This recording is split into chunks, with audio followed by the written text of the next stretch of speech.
Superhit blockbuster একটা দর্শক, এবার সাকিবের প্রশংসায় কোয়েল মল্লিক যা বললেন তা শুনে পুরো ভারতীয় মিডিয়া রীতিমতো ক্ষেপে গেছে।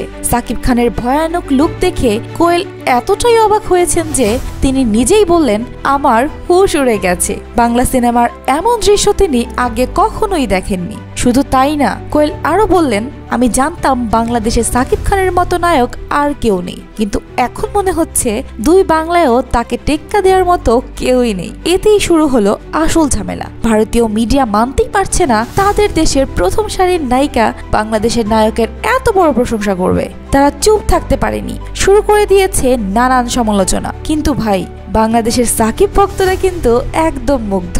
কোয়েলের এই মন্তব্য শুনে সাকিবিয়ানরা তাকে প্রশংসার বন্যায় ভাসিয়ে দিচ্ছে। তো দর্শক, আপনার কাছে কেমন লাগলো কোয়েলের এমন সাহসী মন্তব্য?